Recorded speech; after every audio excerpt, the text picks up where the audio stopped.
നമ്മൾ ഇന്നലെ ഞെട്ടിച്ച ഒരു സംഭവമാണ് ബാലരാമപുരത്തുണ്ടായത്. ഇന്നലെ ഏതാണ്ട് ഈ സമയത്ത് ആ വാർത്ത നമ്മൾ വളരെ സജീവമായി ചർച്ച ചെയ്യുകയായിരുന്നു. ബാലരാമപുരത്ത് 2 വയസ്സുകാരിയുടെ കൊലപാതകത്തിൽ അന്വേഷണം ഊർജിതമാക്കിയിട്ടുണ്ട്. പ്രതി അമ്മാവൻ ഹരികുമാറിൻ്റെയും അമ്മ ശ്രീധുവിൻ്റെയും ചോദ്യം ചെയ്യൽ തുടരും. കൊലപാതക കാരണം കൂടുതൽ ചോദ്യം ചെയ്യലിന് ശേഷമേ വ്യക്തമാകൂ എന്നാണ് പോലീസ് പറഞ്ഞത്. ടിൻഡു ദാസ് നമുക്ക് വിവരങ്ങളുമായി ചേരുന്നുണ്ട്. ടിൻഡു, ഈ സംഭവം ഉണ്ടായതിന് തൊട്ടു പിന്നാലെ ഈ വീട്ടിലുള്ളവരെ ചോദ്യം ചെയ്യുമ്പോൾ തന്നെ മൊഴികളിൽ വലിയ വൈരുദ്ധ്യമുണ്ടായിരുന്നു. പിന്നീട് അമ്മാവൻ ഈ കുറ്റം ഏറ്റെടുക്കുമ്പോൾ എന്നുകൂടിയാണ് ചില വിവരങ്ങൾ ലഭിക്കുന്നത്. ഏറ്റെടുക്കുകയായിരുന്നോ എന്ന സംശയം പോലീസിലുണ്ട്. ഇതെന്തിന് ഈ കൊല നടത്തി എന്നുള്ളത് സംബന്ധിച്ച് ഇപ്പോഴും അവ്യക്തത തുടരുന്നു എന്നുള്ളതാണ് ഏറ്റവും പ്രധാനപ്പെട്ട കാര്യം. അതുകൊണ്ടാവാം അമ്മാവനെ ഇതുവരെയും കോടതിയിൽ ഹാജരാക്കിയിട്ടില്ല. കൂടുതൽ ചോദ്യം ചെയ്ത് ഇന്ന് ഹാജരാക്കണം. അതിന് ഇത്ര മണിക്കൂറിനകം പോലീസ് ഇങ്ങനെ കസ്റ്റഡിയിൽ വെക്കാനും പറ്റില്ലല്ലോ. അതെ അതെ. അപ്പോൾ എന്താണ് ടിൻഡു ഇന്നത്തെ കാര്യങ്ങൾ? ഇന്ന് ഇപ്പോൾ ഈ ചോദ്യം ചെയ്യൽ രാവിലെ ഉണ്ടാകുമോ, അതിനുശേഷമാണോ കോടതിയിൽ ഹാജരാക്കുക? പോലീസിന്റെ നടപടി ഇനി എങ്ങനെയാകും ഇന്ന്?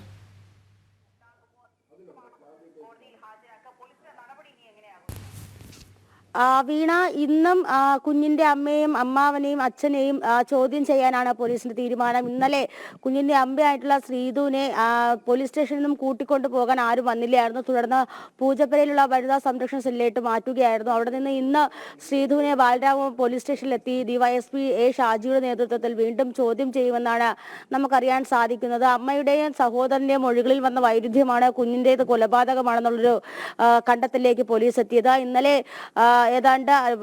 പുലർച്ചെ 5 മണിയോടുകൂടിയാണ് ബാലരാമ പോലീസ് സ്റ്റേഷനിലെ 2 വയസ്സുകാരിയുടെ കുഞ്ഞിനെ കാണാനില്ല എന്ന് പറഞ്ഞൊരു പരാതി വരുന്നത്. തുടർന്ന് പോലീസ് നടത്തിയ പരിശോധനയിലും അന്വേഷണങ്ങൾക്കിടയിലുമാണ് കുട്ടി ഏതാണ്ട് 8 മണിയോടുകൂടി വീട്ടിനടുത്തുള്ള കിണറ്റിൽ നിന്നും കിട്ടിയത്.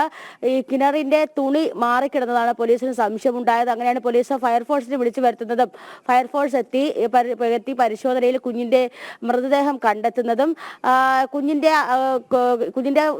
മുതിർന്ന കുഞ്ഞ് അതായത് 5 വയസ്സുകാരിയോട് ഉള്ളൊരു ചോദ്യം ചെയ്യലാണ് ഇത്തരത്തിലൊരു കൊലപാതകം ആ വീട്ടിൽ തന്നെയാണ് നടന്നത് എന്ന രീതിയിലേക്ക് പോലീസ് എത്തുന്നത്. അമ്മയുടെയും അച്ഛൻ്റെയും മുത്തശ്ശിയുടെയും അതോടൊപ്പം തന്നെ അമ്മാവന്റെ മൊഴികളിൽ വന്ന വൈരുദ്ധ്യം, അതോടൊപ്പം തന്നെ അമ്മയുടെ ഒരു കൂസലുമില്ലാതെ ഉള്ള ഒരു ആറ്റിറ്റ്യൂഡ്, അതൊക്കെയാണ് ഇത്തരത്തിൽ കുട്ടിയെ കൊലപ്പെടുത്തിയതാണ് എന്നൊരു നിഗമനത്തിലേക്ക് പോലീസ് എത്തുന്നത്. വീട്ടിലുള്ളവർ തന്നെയാണ് കൊലപ്പെടുത്തിയത്. പക്ഷേ അത് എന്ത് കാരണത്താലാണെന്നാണ് കണ്ടെത്താൻ പോലീസിന് സാധിക്കാത്തത്. കുഞ്ഞിന്റെ അമ്മാവനാണ് കുട്ടിയെ കിണറ്റിലെറിഞ്ഞ് കൊന്നത് എന്നാണ് പോലീസ് കണ്ടെത്തിയിട്ടുള്ളത്. പക്ഷെ എന്ത് കാരണം, കുഞ്ഞിനെ കിണറ്റിലെറിഞ്ഞ് കൊല്ലാൻ മാത്രമുള്ള ഒരു കാരണം എന്താണെന്ന് ഇതുവരെ കണ്ടെത്തിയിട്ടില്ല. അമ്മാവൻ ഹരികുമാറിന് പലതരത്തിലുള്ള വഴിവിട്ട ബന്ധങ്ങളും ഉണ്ടായിരുന്നു. ചില പ്രശ്നങ്ങളിലൊക്കെ പരിഹാരം ഉണ്ടാക്കിയത് സഹോദരി ശ്രീധുവാണ്. പക്ഷെ പിന്നീട് സഹോദരി ശ്രീധുവിനോടും മോശമായിട്ട് പെരുമാറാൻ തുടങ്ങിയിരുന്നു എന്നൊരു നിഗമനത്തിലേക്കാണ് പോലീസ് എത്തുന്നത്. അങ്ങനെയെങ്കിൽ അമ്മാവന് ഈ കുഞ്ഞ് ഒരു പ്രശ്നമായി തീർന്നുവെന്നും ഒരു വാദമുണ്ട്. അങ്ങനെ ആ ഒരു പ്രശ്നമാണ് ഒരുപക്ഷെ കുഞ്ഞിന്റെ കൊലപാതകത്തിലേക്ക് നയിച്ചത് എന്നൊരു കാര്യമുണ്ട്. പിന്നെ മറ്റൊരു കാര്യം എന്ന് പറയുന്നത്, ഈ കുഞ്ഞിനെ കാണാതായതിനു ശേഷം ഹരികുമാറിന്റെ മുറിക്കുള്ളിലെ കത്തി നശിക്കുന്നു. അതോടൊപ്പം തന്നെ സമീപത്തെ മുറിയിലെ 3 കുരുക്കിട്ട കയറുകൾ, ഇതൊക്കെ ആത്മഹത്യക്ക് ശ്രമിച്ചിരുന്നു എന്നൊരു വാദത്തിലേക്ക് എത്തിക്കാനായിരുന്നു എന്നൊരു സംശയമുണ്ട്. പോലീസ് നടത്തിയ ചോദ്യം ചെയ്യലിൽ 3 പേരുടെയും മൊഴികളിൽ വൈരുദ്ധ്യമുണ്ട്. ഈ കുഞ്ഞിന്റെ അച്ഛനും അമ്മയും പിരിഞ്ഞാണ് താമസിക്കുന്നത്. കുഞ്ഞിന്റെ മുത്തച്ഛന്റെ അടിയന്തര ചടങ്ങുകൾക്ക് അച്ഛൻ തലേ ദിവസം എത്തിയിരുന്നു. അപ്പോൾ അവിടെ നടന്നത് എന്താണ്? അവിടെ നടന്ന പ്രശ്നം, വീട്ടുകാർക്കുള്ളിലെ പ്രശ്നം സാമ്പത്തിക ബാധ്യതകളാണോ അതേ മറ്റെന്തെങ്കിലും പ്രശ്നമാണോ എന്നുള്ള കാര്യത്തിനാണ് പോലീസിന് ഇപ്പോൾ സംശയമുള്ളത്. എന്തായാലും കുഞ്ഞിനെ അമ്മാവൻ കൊന്നതാണ് എന്ന് കണ്ടെത്തിയിട്ടുണ്ട്. കുഞ്ഞിന്റെ ശ്വാസകോശത്തിനുള്ളിൽ പോസ്റ്റ്മോർട്ടത്തിൽ വെള്ളം കണ്ടെത്തി. അപ്പോൾ കുഞ്ഞിനെ ജീവനോടെയാണ് കിണറ്റിലേക്ക് ഇട്ടതെന്നും പോലീസ് കണ്ടെത്തിയിട്ടുണ്ട്. ആദ്യം ഈ അമ്മാവൻ ഹരികുമാർ പറയുന്നത്, നിങ്ങൾക്ക് പോലീസ് കണ്ടെത്താമെങ്കിൽ കണ്ടെത്തൂ, നിങ്ങൾക്കല്ലേ കുഞ്ഞിനെ കണ്ടെത്താനുള്ള ബാധ്യത എന്ന തരത്തിലുള്ള മറുപടിയാണ് പറഞ്ഞത്. പിന്നീട് അമ്മയെയും അതോടൊപ്പം തന്നെ സഹോദരനെ 2 മുറിയിലിരുത്തി ഒരേ സമയം ഒരേ ചോദ്യം ചെയ്യലായിരുന്നു, ഒരേ രീതിയിലുള്ള ചോദ്യങ്ങളായിരുന്നു.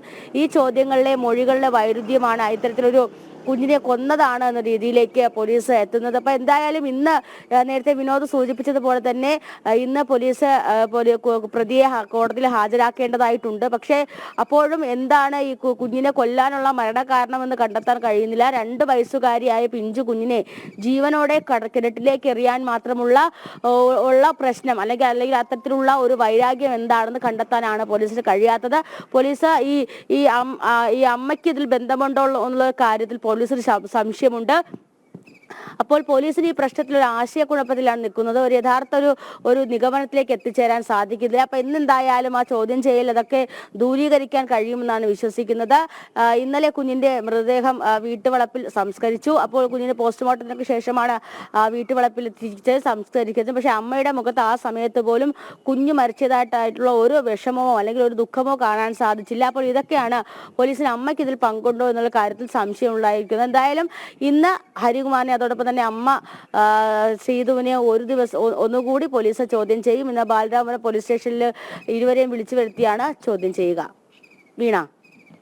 ഓക്കെ, ടിൻഡു വിവരങ്ങൾ നൽകുകയായിരുന്നു. ഇനി ഇപ്പോൾ അവിടെ നിന്ന് പോലീസ് സ്റ്റേഷനിൽ നിന്ന് മാറ്റിയിട്ടുണ്ട്. ഇന്നലെ കൂട്ടിക്കൊണ്ടു പോകാൻ ആരും വന്നില്ല എന്നാണ് പറഞ്ഞത് ശ്രീധുവിനെയൊക്കെ. അപ്പോൾ അവിടെ നിന്ന് വീണ്ടും പോലീസ് സ്റ്റേഷനിൽ എത്തിച്ച് ചോദ്യം ചെയ്യൽ തുടരും എന്നുള്ളതാണ്. കാരണം അവ്യക്തതകൾ ഒരുപാട് നിലനിൽക്കുന്നുണ്ട്. അതെ, ഈ വാർത്തകൾ പറയുമ്പോഴും നമുക്കും അവ്യക്തതയാണ്. ഇതെന്താണ് ഇങ്ങനെയൊക്കെ സംഭവിക്കുന്നത് എന്നുള്ളതാണ്. ഇതൊന്നും മനസ്സിലാകാത്ത തരത്തിലാണ് ഈ കേസ് മുന്നോട്ട് പോകുന്നത്. ഏതായാലും നോക്കാം, ഇന്ന് മുന്നോട്ട് പോകുന്ന സമയത്ത് നമുക്ക് ഇതുമായി ബന്ധപ്പെട്ട് കൂടുതൽ വാർത്തകൾ വരുമ്പോൾ അറിയാൻ കഴിയും എന്ന് പ്രതീക്ഷിക്കുന്നു എന്താണ് സംഭവിച്ചത്. എന്നാലും പോലീസ് അന്വേഷിക്കുന്നുണ്ട് കാര്യക്ഷമമായി തന്നെ എന്നുള്ളതാണ് നമുക്ക് ഇപ്പോൾ ആശ്വാസം എന്ന് പറയാവുന്നത്.